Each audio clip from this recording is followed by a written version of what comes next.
No creerás lo que te voy a contar. Esto es sobrenatural. Dentro de los confines ocultos de nuestro ser yace un misterio majestuoso, un poder capaz de bordar las estrellas de nuestra propia realidad. Sin embargo, como tesoros sumidos en el abismo, muchos deambulan sin atisbo de este don. Inconscientes, despliegan este poder tejiendo hilos oscuros que enredan su existencia en espinas y sombras, orquestando un trágico ballet en sus vidas. En el núcleo mismo de esta revelación se alza una ley cósmica, un edicto etéreo que dirige la danza de todo lo que es y será. Es un arma de creación capaz de erigir maravillas o desatar tormentas. Es una dualidad, un arte antiguo que pule gemas o forja cadenas, que convoca al paraíso terrenal o destila el veneno de un infierno autoimpuesto. Asir este poder es desvelar la llave que conecta lo humano con lo sobrenatural. Es elevarse por encima de los límites, desplegar alas en un vuelo inexplorado. Tú que escuchas estas palabras, contemplas la oportunidad de abrazar este don ancestral, de tejerlo en los hilos de tu destino y destilar un elixir que jamás paladearán tus labios. En esta travesía, el poder se convierte en un crisol para manifestar lo anhelado. Riquezas que llueven como estrellas fugaces, amores que arden como soles de medianoche, salud que fluye como un río vital. Hasta las enfermedades, como sombras indeseadas, pueden desvanecerse ante su fuego curativo, de tal manera que adquirirás la capacidad de sanarte a ti mismo de cualquier afección. Esto es, en esencia, convertirte en el amo de este formidable poder, cuyo ejercicio te elevará a planos sobrenaturales, desvelando niveles jamás contemplados en tu existencia. El camino para alcanzar esta hazaña estriba en el arte de la meditación, una senda que desvela secretos cósmicos. La meditación, esta antigua alquimia de la mente, se convierte en la varita mágica. A través de su lente, exploramos las profundidades del alma y desatamos este poder con precisión de orfebre. Nos volvemos artesanos de la realidad, pintando con colores de intención en el lienzo del universo. Permíteme conducirte a través de las páginas de una historia de la vida real que destila verdad, que desvela este conocimiento ancestral. Con cada palabra, te acercarás a la esencia misma de este arte, y así mis palabras se convierten en el canto del sabio que te guía, te instruye en el arte de desplegar las alas del espíritu y elevarte a alturas inimaginables. Empecemos. En los últimos suspiros primaverales, cuando el verano comenzaba a desperezarse, un junio de 2007 tejía un domingo que prometía ser idílico, pero la trama del destino había hilado un giro imprevisto para Anna Williams. Las cristalinas ventanas que enlazaban el salón con el jardín se desplegaban como las páginas de un libro antiguo, y las etéreas cortinas blancas danzaban en una coreografía silente, escoltando las fragancias exuberantes que la brisa llevaba consigo. Rayos de sol, radiantes mensajeros del cielo, acariciaban a Ana mientras reposaba cual divinidad terrenal. Un coro de pájaros entonaba sus melodías en el jardín, mientras carcajadas infantiles y los plácidos chapuzones en piscinas cercanas componían la sinfonía distante de la alegría. En el sofá, su hijo con 12 años en su espalda viajaba entre las palabras de un libro.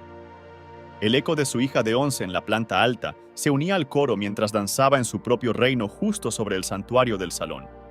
Ana, tejiendo hilos de almas como psicoterapeuta, también dirigía la sinfonía de una institución psiquiátrica prominente en Ámsterdam, cuyos trinos financieros ascendían a millones de euros, notas doradas en la partitura del bienestar. Los días del fin de semana solían convertirse en partituras de lecturas profesionales, y en esa tarde ella se erguía en su butaca de cuero carmesí, absorta en un artículo científico. Pero la urdimbre de lo inesperado aguardaba su entrada en el templo de su mente. La concentración era esquiva. Palabras danzaban sin sentido en la página. Los papeles encontraron reposo, y en un interludio se preguntó dónde yacía su esposo. Como aurora fugaz, él se había disipado en la mañana, sus pasos desvaneciéndose con el rocío. No dejó rastro de destino en sus labios. Los hijos de Ana compartieron que él les había brindado un adiós con un abrazo cálido, un arrullo tal vez a sus corazones inocentes. Múltiples llamadas al móvil quedaron sin respuesta, ecos en un abismo. Nuevamente, la espera como una partitura congelada. A las 3:30 de la tarde sonó el timbre. Cuando Ana abrió la puerta principal, vio a 2 policías plantados al otro lado. ¿Es usted la señora Williams?, preguntó uno de los agentes. Cuando ella respondió afirmativamente, los policías le preguntaron si podían pasar para hablar con ella. Preocupada y un poco desconcertada, Ana los invitó a entrar. Y entonces le dieron la mala noticia. Por la mañana, su marido había saltado de uno de los edificios más altos de la ciudad. Como era de esperar, la caída había sido fatal. Ana y sus 2 hijos se sentaron presas de un estupor paralizante y de la incredulidad. Ana, como mártir de las emociones, contuvo el aliento y cuando el aire recobró su danza con sus pulmones, un temblor incontenible la asió. El tiempo, en su afán por ser testigo, se congeló. 2 hijos testigos del espectáculo trágico, encerrados en la estupefacción del dolor, en un silencio compartido, el sentido de la realidad desvaneciéndose como niebla matinal. Ana luchó por enjugar sus lágrimas antes de que formaran ríos. Un golpe de martillo resonó en su cabeza y en su ser. El dolor se enroscó como serpiente venenosa. Hombros y cuello se tensaron, sus pensamientos danzando como hojas al viento. El instinto ancestral emergió. La supervivencia se convirtió en su canción de batalla. Es decir, Ana había entrado en modo supervivencia. Desde un punto de vista científico, vivir con estrés equivale a vivir bajo mínimos. Cuando percibimos la presencia de una circunstancia estresante que nos amenaza en algún sentido, cuyas consecuencias no podemos predecir ni controlar, el sistema nervioso primitivo, el sistema nervioso simpático, se pone en marcha y el cuerpo moviliza una cantidad enorme de energía en respuesta al factor estresante. A nivel fisiológico, el cuerpo dispone al momento de los recursos que va a necesitar para afrontar un peligro inminente. Las pupilas se dilatan para que podamos ver mejor. El ritmo cardíaco y la respiración se aceleran para que podamos correr, luchar o escondernos. El organismo libera glucosa al torrente sanguíneo con el fin de que nuestras células dispongan de más energía, y la sangre se desplaza de los órganos internos a las extremidades para que podamos movernos con rapidez de ser necesario. El sistema inmunitario se dispara y luego decae según la adrenalina y el cortisol inundan los músculos con el fin de proveerlos de la descarga de energía que necesitan para escapar o eludir al estresor. La circulación abandona el cerebro anterior, nuestro cerebro racional, para dirigirse al cerebro posterior, de modo que perdemos la capacidad de pensar creativamente, a la par que se activan nuestros instintos, para que podamos reaccionar con celeridad. En el caso de Ana, la noticia estresante del suicidio de su marido sumió su cerebro y su cuerpo en ese estado de supervivencia. A corto plazo, todos los organismos pueden tolerar las condiciones adversas que requiere luchar, esconderse o huir de un estresor inminente. Estamos diseñados para soportar breves descargas de angustia como esas. Cuando el peligro ha cesado, el cuerpo acostumbra a volver a la normalidad en cuestión de horas, durante las cuales recupera sus niveles de energía normales y retoma sus recursos vitales.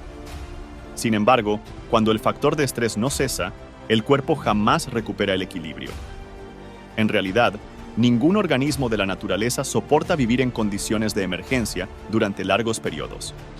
Como nuestro cerebro es grande, los seres humanos poseemos la capacidad de cavilar sobre nuestros problemas, revivir situaciones del pasado e incluso prever catástrofes futuras, todo lo cual desencadena una cascada de reacciones químicas relacionadas con el estrés. Nos basta recordar un episodio perturbador del ayer o tratar de controlar un mañana impredecible para provocar grandes desequilibrios fisiológicos en el cerebro y el organismo. Ana revivía mentalmente el traumático suceso a diario, una y otra vez.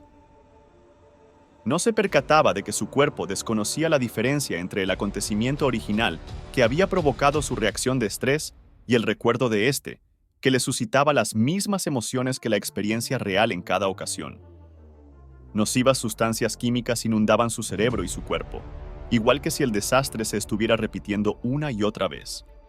De ahí que su mente no dejase de registrar el suceso en la memoria, y su cuerpo experimentaba esos agresivos procesos químicos a razón de unas 100 veces al día. Al recordar la experiencia repetidamente, Ana estaba encadenando su cerebro y su cuerpo al pasado sin darse cuenta. Las emociones son consecuencias o respuestas químicas de experiencias pasadas. Según nuestros sentidos registran información procedente del entorno, grupos de neuronas se organizan en redes. Cuando crean una red, el cerebro fabrica un compuesto químico que viaja por el cuerpo. Ese compuesto es la emoción. Recordamos mejor los acontecimientos cuando evocamos cómo nos sentimos al experimentarlos.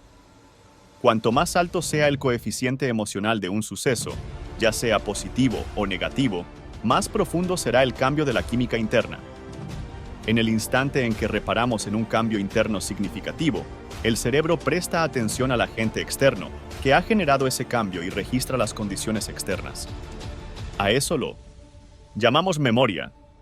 Como psicoterapeuta que era, Ana di a comprender racional e intelectualmente lo que le estaba pasando, pero su sufrimiento era más poderoso que todos sus conocimientos.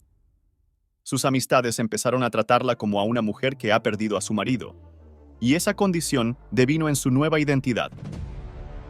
Asociaba los recuerdos y sentimientos con su estado presente. Cuando alguien le preguntaba por qué se sentía tan mal, le contaba la historia del suicidio. En cada ocasión, revivía el dolor, la angustia y el sufrimiento una y otra vez. Al hacerlo, Ana seguía activando los mismos circuitos de su cerebro y su cuerpo que la sumían aún más en el pasado. Pensaba, actuaba y sentía a diario como si el pasado fuera el presente, y esto solo era el inicio de una espiral descendente. Ana ya no podía trabajar y tuvo que pedir la baja laboral. En esa época descubrió que su marido, aun siendo un abogado de éxito, estaba experimentando graves dificultades financieras. Los pensamientos de Ana devinieron un círculo vicioso en el que las mismas preguntas se repetían una y otra vez. ¿Cómo voy a cuidar de mis hijos? ¿Cómo superaremos este trauma? ¿Y cómo afectará nuestras vidas? ¿Por qué se marchó mi marido sin despedirse de mí? ¿Cómo es posible que no me diera cuenta de que era tan infeliz? ¿Le fallé como esposa? ¿Cómo pudo abandonarme con 2 hijos y cómo me las arreglaré para criarlos yo sola? 9 meses más tarde, el 21 de marzo de 2008, Ana despertó paralizada de cintura para abajo. Pocas horas después, estaba tumbada en el hospital con una silla de ruedas junto a la cama. Le habían diagnosticado neuritis, inflamación del sistema nervioso periférico.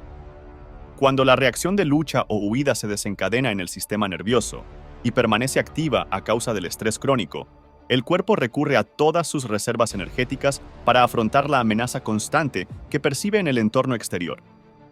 En consecuencia, el cuerpo carece de energía para regenerarse y repararse en el entorno interior, lo que desequilibra el sistema inmunitario.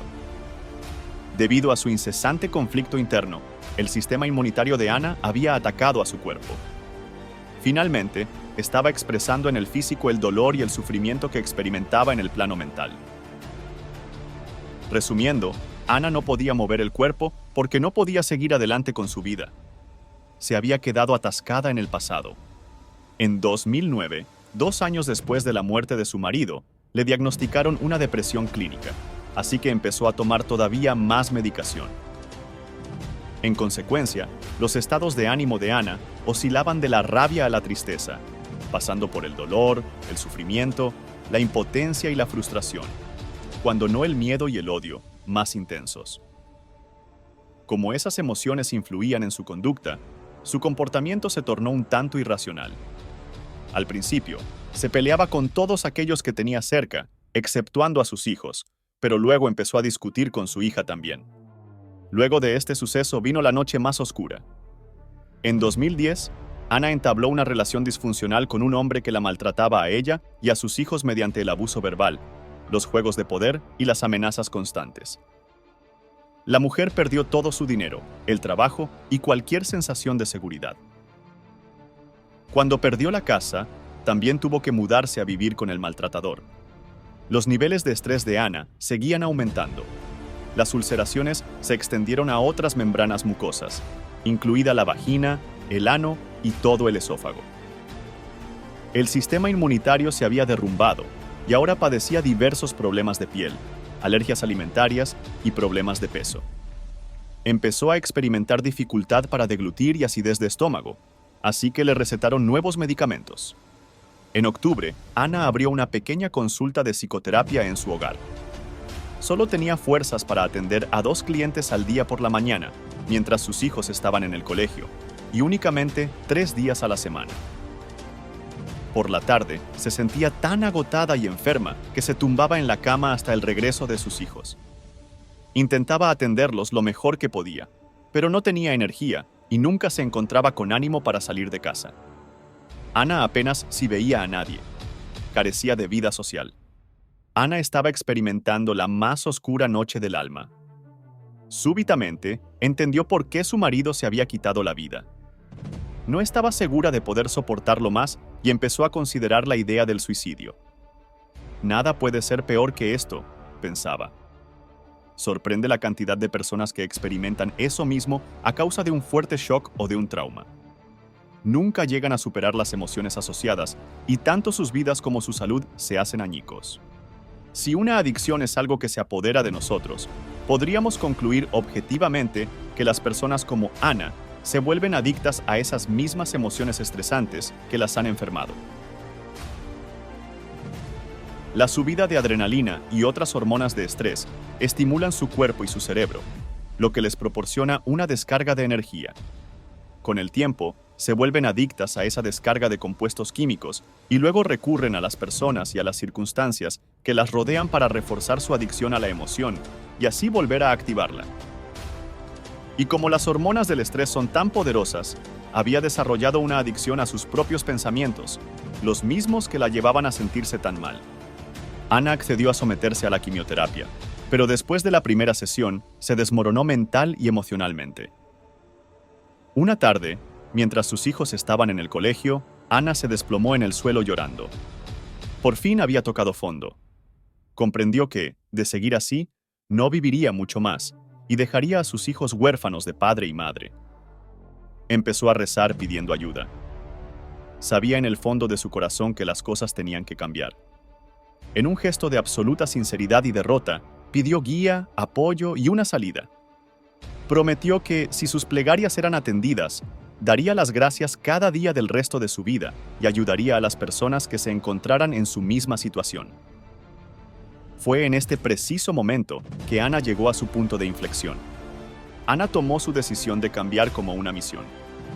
En primer lugar, decidió dejar todos los tratamientos, al igual que los fármacos que tomaba para sus diversas enfermedades físicas, aunque no abandonó los antidepresivos.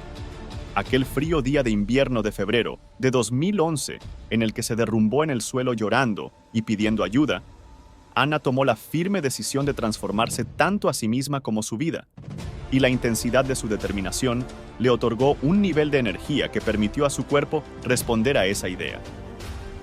Fue esa decisión de cambiar la que le proporcionó las fuerzas necesarias para alquilar una casa en la que vivir con sus hijas y dejar la relación destructiva en la que se había instalado. De algún modo, ese instante la redefinió. Supo que tenía que empezar de cero. Ana y yo nos conocimos un mes más tarde. Como de costumbre, mi charla de esa noche se centraba en la capacidad de nuestros pensamientos y sentimientos para influir en el cuerpo y en la vida. Hablé de cómo nos enferman las sustancias químicas derivadas del estrés.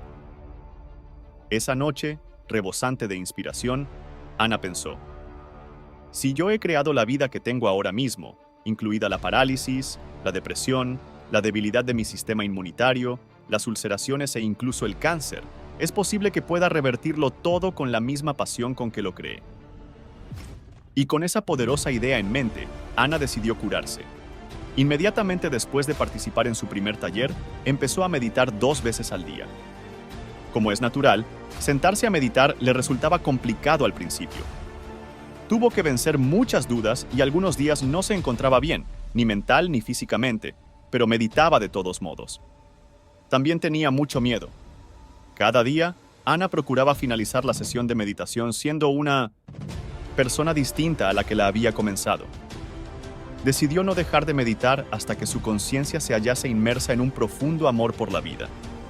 Para un materialista que define la realidad a través de los sentidos, Ana no tenía ninguna razón tangible para amar la vida. Estaba deprimida, era una viuda con 2 hijos a su cargo y endeudada hasta las cejas. Pero gracias a la meditación, Ana descubrió que podía mostrarle a su cuerpo, en el plano emocional, cómo se iba a sentir en el futuro antes de vivir la experiencia real. Ni su cuerpo ni su mente inconsciente conocían la diferencia entre el suceso real y ese que ella imaginaba y abrigaba emocionalmente. También sabía, gracias a lo que había aprendido sobre epigenética, que emociones tan elevadas como el amor, la dicha, la gratitud, la inspiración, la compasión y la libertad podían estimular nuevos genes capaces de crear proteínas sanas que influyeran en la estructura y el funcionamiento de su cuerpo.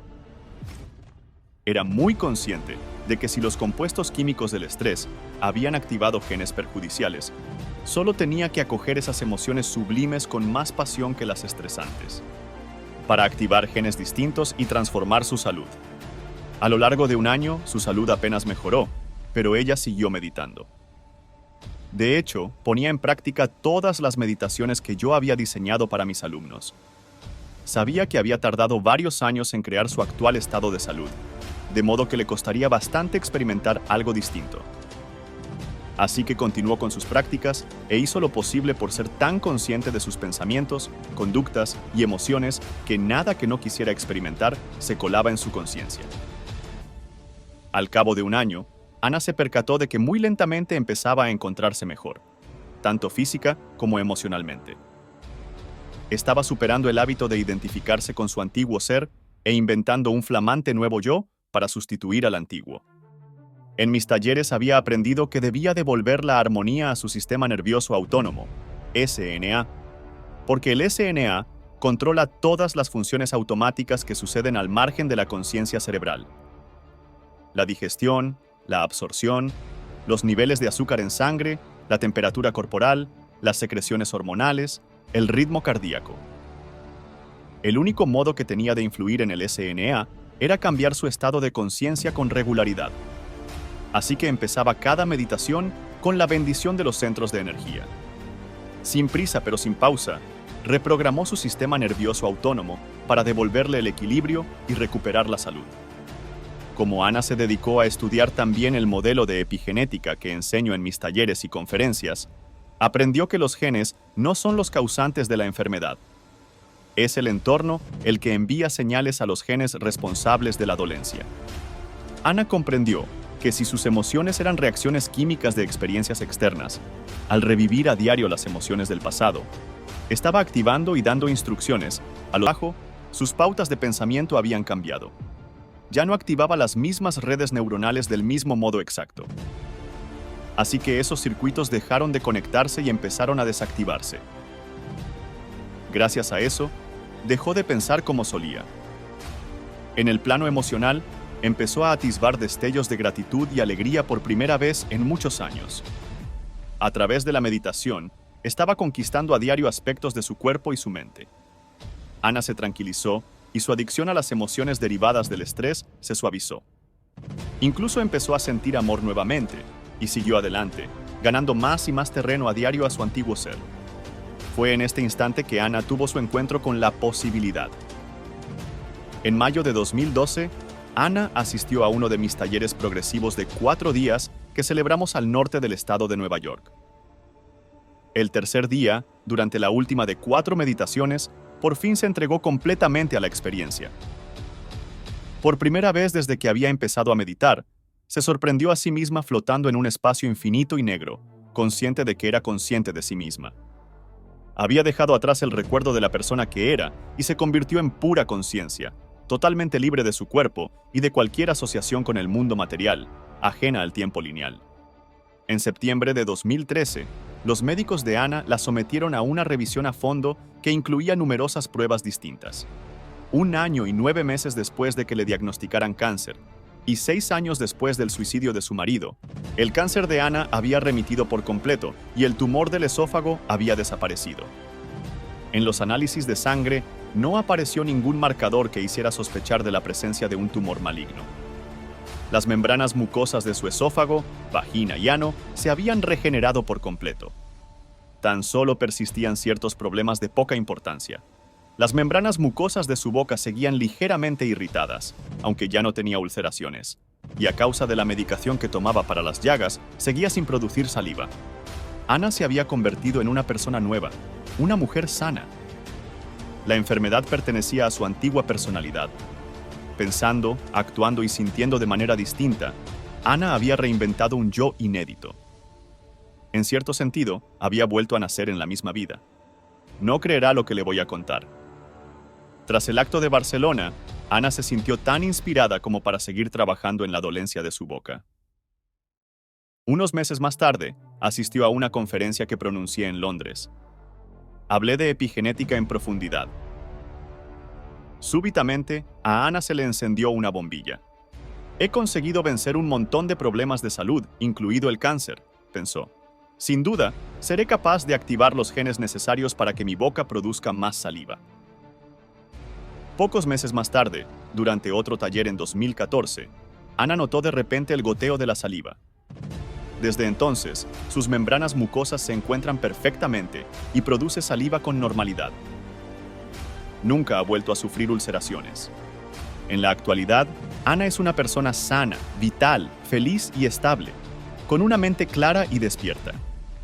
Si le preguntas por sus antiguos problemas de salud, te dirá que tener que afrontar esos desafíos fue lo mejor que le ha sucedido en la vida.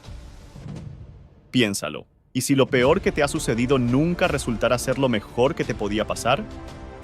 A menudo me dice que su vida actual es maravillosa, y yo siempre le respondo: pues claro, la creaste día a día al decidir que no dejarías de meditar hasta estar enamorada de tu vida. Es lógico que la ames.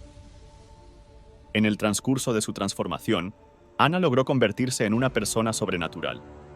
¿Qué tan alto serías capaz de soñar si supieras que lo que sueñas ya está de antemano asegurado?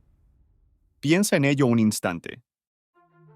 En este preciso instante, en la encrucijada entre la realidad y la fantasía, se encuentra la clave que desvela nuestros límites. Las limitaciones aparentemente materiales son solo la punta del iceberg. Los verdaderos obstáculos están en tu interior, en tu sistema de carencias, en tu educación, en tus costumbres, en tus hábitos. Están dentro de ti, no en el exterior. Te extiendo la invitación a permitirte volar más allá de las nubes. Abraza la grandeza que habita en tu interior y despliega tus alas con valentía. El universo entero conspira a tu favor, esperando que te atrevas a creer en ti mismo y a alcanzar las alturas que te corresponden. No hay límites para tus sueños, solo la libertad de imaginar y la certeza de que cada paso que das te acerca un poco más a la grandeza. Si te quedas hasta el final de este video, entenderás que no existen barreras materiales, obstáculos, situaciones ni ninguna cosa allá afuera que te aleje del éxito. Te lo demostraré con evidencia científica y comprobada, para que tengas las suficientes herramientas e inspiración que te ayudarán a desarrollar una creencia inquebrantable en ti mismo, capaz de desafiar los límites autoimpuestos y que te impulsarán a llegar a lugares que nunca antes te has imaginado. Empecemos. Creer en ti mismo. Ahora es tu responsabilidad hacerte cargo de tu imagen y de tus creencias. Debes escoger creer que puedes hacer cualquier cosa para la que predispongas a tu mente, porque de hecho, puedes. Años de estudios en Harvard, que no terminó para centrarse exclusivamente en Microsoft. Convertirse en billonario, con una crees que es imposible, no harás lo necesario y no producirás el resultado. En el fondo, es una profecía que se cumple sola. Por otro lado, ni siquiera la genética te puede limitar o precondicionar, y así lo ha demostrado la ciencia. Alguna vez creímos que los genes causan enfermedades y que estamos a merced de nuestros genes, del ADN. Entonces, si muchas personas en una familia mueren por cualquier motivo, por ejemplo, enfermedad cardíaca, asumimos que otros miembros también padecen la posibilidad de desarrollar enfermedades cardíacas. Ahora, sin embargo, gracias a la ciencia de la epigenética, sabemos que no son los genes los que provocan la enfermedad, sino el ambiente que activa nuestros genes en sentidos que dan lugar a esas dolencias. Y no nos referimos únicamente al ambiente externo, como el humo de los cigarrillos o los pesticidas, por ejemplo, sino también al ambiente interno de nuestro cuerpo, el entorno de nuestras células. ¿A qué me refiero al hablar del ambiente interno? Como decía anteriormente, las emociones son reacciones químicas, vestigios de experiencias que se producen en el ambiente externo. Cuando una situación en dicho ambiente nos genera una reacción en forma de emoción, la química interna resultante envía una señal a los genes, bien para que se activen dando lugar a una regulación al alza o una expresión incrementada del gen, bien para que se desactiven dando lugar a una regulación a la baja o produciendo una expresión mermada del gen. El gen en sí mismo no cambia físicamente, únicamente lo hace la expresión del gen. Y esa expresión es fundamental, por cuanto de ella dependen nuestra salud y nuestras vidas. De ahí que, por más que alguien sufra una predisposición genética a una enfermedad determinada, si sus genes expresan salud de manera sostenida en lugar de esa dolencia, la persona no desarrollará la enfermedad y seguirá sana. Distintas clases de estímulos regulan los genes al alza o a la baja. Activamos genes dependientes de la experiencia, por ejemplo, cuando hacemos cosas nuevas o aprendemos nueva información. Esos genes son responsables de que las células madre reciban instrucciones de diferenciarse y transformarse en la clase de célula que el cuerpo necesita en cada momento para reemplazar las dañadas. Activamos genes dependientes de la conducta cuando sufrimos altos niveles de estrés o excitación, o en estados alterados de conciencia, como cuando soñamos. Podrías considerar esos genes el eje de la conexión mente-cuerpo, porque vinculan el pensamiento con el organismo y nos permiten influir en la salud física mediante distintas actividades. Meditación, oración o rituales sociales, por ejemplo. Cuando alteramos los genes a través de ese tipo de actividades, a veces en pocos minutos, esos genes alterados pueden pasar a la siguiente generación. Así pues, transformando tus emociones puedes modificar la expresión de tus genes, activando unos y desactivando otros, porque estás enviando un mensaje químico inédito a tu ADN, que a su vez indicará a los genes que creen proteínas distintas. De ese modo, regulándose al alza o a la baja, los genes fabrican nuevas piezas de construcción de todas clases que transforman la estructura y las funciones de tu cuerpo. Por ejemplo, si tu sistema inmunitario lleva demasiado tiempo sometido a emociones de estrés y determinados genes están favoreciendo la inflamación y la enfermedad, puedes activar otros genes de regeneración y reparación a la vez que desactivas los antiguos responsables de la enfermedad. Al mismo tiempo, esos genes epigenéticos alterados empezarán a seguir nuevas instrucciones, a crear proteínas distintas y a programar el cuerpo para que se regenere y sane. Ese es el modo de acondicionar el cuerpo a una nueva realidad. Tal como lo acabo de mencionar, si experimentas las mismas emociones de manera constante, tu cuerpo percibe que se encuentra en las mismas condiciones ambientales. Estos sentimientos te llevan a tomar decisiones similares, lo que a su vez genera hábitos que crean experiencias repetitivas y emociones idénticas una y otra vez. Debido a estos hábitos automáticos y programados, tus células se encuentran expuestas constantemente a los mismos entornos químicos, tanto dentro como fuera de tu cuerpo. Estos compuestos químicos envían mensajes a los mismos genes de manera constante, lo que hace que tu expresión genética no varíe. Si no hay información nueva proveniente del entorno, tu suerte genética está predeterminada. Ahora bien, ¿qué sucede si las circunstancias de tu vida mejoran? ¿Cambiará el entorno químico de tus células? Es posible, pero no siempre. Si has condicionado a tu cuerpo durante años para reproducir un mismo ciclo de pensamiento y sentimiento, has desarrollado una adicción inadvertida a esas emociones. Por lo tanto, una mejora en el entorno externo, como un nuevo trabajo, no necesariamente romperá esa adicción.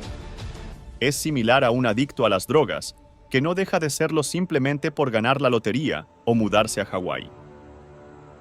Debido al ciclo de pensamiento y sentimiento descrito, la mayoría de las personas eventualmente regresan a su estado emocional habitual, una vez que la experiencia pierde su novedad y el cuerpo percibe que está inmerso nuevamente en la misma experiencia que generó las emociones primitivas. Entonces, si tu antiguo trabajo te hacía infeliz y has encontrado uno nuevo, es posible que te sientas feliz durante un tiempo. Sin embargo, si has condicionado a tu cuerpo durante años para ser adicto a la infelicidad, eventualmente volverás al antiguo patrón, porque tu organismo anhela esa dosis química. Aunque el entorno externo haya cambiado, el cuerpo tiende a prestar más atención a su química interna que a las circunstancias externas, por lo que permanece emocionalmente estancado en el antiguo estado del ser y no puedes superar la adicción a esas viejas emociones. Esto significa que sigues viviendo en el pasado, y como la química interna no ha cambiado, la expresión de los genes tampoco se transforma y no se producen proteínas diferentes que podrían mejorar la estructura o el funcionamiento de tu cuerpo. En resumen, nada cambia en tu salud ni en tu vida. Por eso siempre digo que para lograr cambios reales y duraderos, debemos ser capaces de trascender nuestros sentimientos. En el verano de 2016, durante uno de nuestros talleres avanzados en Tacoma, Washington, mi equipo y yo realizamos un estudio sobre el efecto de las emociones elevadas en la función inmunológica. Tomamos muestras de saliva de 117 participantes al inicio del taller y luego nuevamente 4 días después, al finalizar el retiro. Medimos los niveles de inmunoglobulina A, IgA, una proteína que indica la salud del sistema inmunológico. La IgA es una sustancia química extremadamente poderosa y una de las proteínas responsables de una función inmunológica saludable y de las defensas internas del cuerpo. Constantemente combate las bacterias, virus, hongos y otros organismos que invaden el cuerpo o que ya están presentes en el ambiente interno. Es incluso más efectiva que una vacuna contra la gripe o cualquier refuerzo para el sistema inmunológico. Cuando se activa, se convierte en la principal defensa del cuerpo humano. Sin embargo, si los niveles de estrés aumentan y, por lo tanto, los niveles de hormonas del estrés como el cortisol, los niveles de IgA disminuyen, lo que pone en peligro y regula a la baja la expresión del gen que produce esta proteína. Durante el taller de 4 días, pedimos a los participantes que buscaran un estado emocional elevado mediante sentimientos de amor, alegría, inspiración o gratitud durante unos 5 o 10 minutos, 3 veces al día. Nos preguntamos si al elevar nuestras emociones mejoraría nuestro sistema inmunológico. En otras palabras, ¿podrían los participantes regular al alza los genes responsables de la IgA al transformar su estado emocional? Los resultados nos sorprendieron. Los niveles promedio de IgA aumentaron en un 49.5%. Los niveles normales de IgA oscilan entre 37 y 87 miligramos por decilitro, mg/dL, pero al final del taller, algunas personas mostraban niveles superiores a 100 mg/dL. Nuestros participantes mostraron cambios epigenéticos significativos y medibles sin que hubiera cambios en las condiciones externas.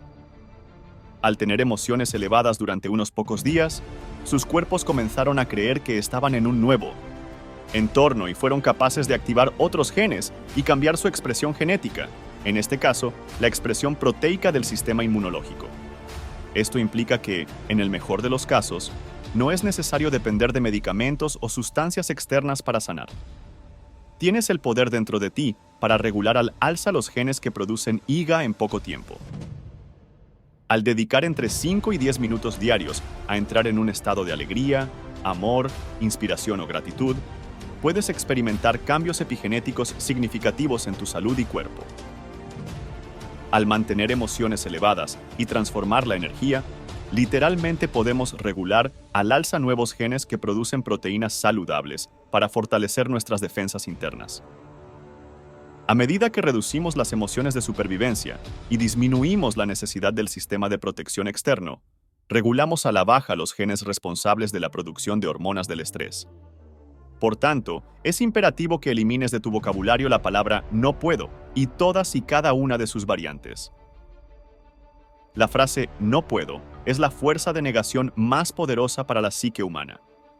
Tu mente tiene la capacidad de resolver cualquier problema y alcanzar cualquier meta que te propongas. Las palabras que piensas y dices tienen un impacto en tu cuerpo. Un ejemplo empírico de esto son los bebés, quienes no ven barreras insuperables y creen que pueden lograr cualquier cosa. Sin embargo, a medida que crecemos, nos condicionamos a través de abusos emocionales y físicos, lo que nos hace dudar de nuestras capacidades. Es importante asumir la responsabilidad de eliminar el "no puedo" de nuestro vocabulario. En un seminario de Tony Robbins en el que aprendíamos a caminar sobre brasas, cuando empezamos todos teníamos miedo de no poder hacerlo, de quemarnos las plantas de los pies. Como parte del seminario, Tony nos había hecho escribir todos los "no puedo" que teníamos. No puedo encontrar el trabajo perfecto. No puedo ser millonario. no puedo encontrar la pareja perfecta. Y luego los tiramos sobre unas brasas y vimos cómo ardían. 2 horas más tarde, los 350 participantes caminamos sobre las brasas sin que nadie se quemara. Aquella noche, todos aprendimos que la creencia de que no podíamos caminar sobre las brasas sin quemarnos era mentira, y que cualquier otra creencia que limitara nuestras posibilidades también lo era. Esto nos enseñó que la creencia de que no podíamos hacerlo era falsa, igual que cualquier otra creencia limitante. Asimismo, es una realidad que si no quieres que la genética te predisponga para el éxito, mucho menos lo harán las otras personas. Dado que, si el éxito dependiera de la creencia de los demás en ti y en tus sueños, la mayoría de nosotros no habría logrado nada. Es importante tomar decisiones basadas en tus propias metas y deseos, en lugar de dejarte influenciar por las opiniones y juicios de los demás, como tus padres y amigos. Deja de preocuparte de lo que piensen otras personas y sigue tu corazón. Me gusta la regla 18-40-60 del Dr. Daniel Amen. Cuando tienes 18 años, te preocupas de lo que todo el mundo piensa de ti. Cuando tienes 40, te importa un comino lo que piensen de ti. Cuando tienes 60, te das cuenta de que en realidad nadie ha estado pensando en ti. Sorpresa, sorpresa, la mayor parte del tiempo nadie está pensando en ti. Están demasiado preocupados por su propia vida.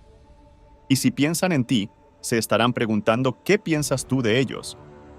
La gente piensa en sí misma, no en ti. Piénsalo. Todo el tiempo que pierdes preocupándote por lo que piensan los demás de tus ideas, tus metas, tu ropa, tu pelo y tu casa, podrías emplearlo mejor pensando en ti y haciendo las cosas que te llevarán a tus metas. De modo que se alza una verdad que muchos ignoran o hacen caso omiso a ella. La responsabilidad de nuestra imagen y creencias recae en nosotros mismos. Somos los arquitectos de nuestro destino, capaces de elegir creer en nuestra capacidad para lograr cualquier cosa que anhelemos. Y no es una mera ilusión, sino una realidad respaldada por las investigaciones cerebrales. En los anales de la historia, encontramos a numerosos triunfadores exitosos que confiesan no haber sido los más talentosos en su campo. Sin embargo, poseían una fe inquebrantable en sí mismos. Estudiaron incansablemente, trabajaron con ahínco y se elevaron por encima de las adversidades para alcanzar las cimas más altas. Su secreto radicaba en la convicción de que eran capaces de lograrlo. La genética, ese misterioso entramado de herencia y predisposiciones, no puede limitarnos en nuestro camino hacia el éxito. La ciencia ha demostrado que somos más que meros productos de nuestros genes. Somos seres capaces de desafiar las expectativas y superar los límites impuestos.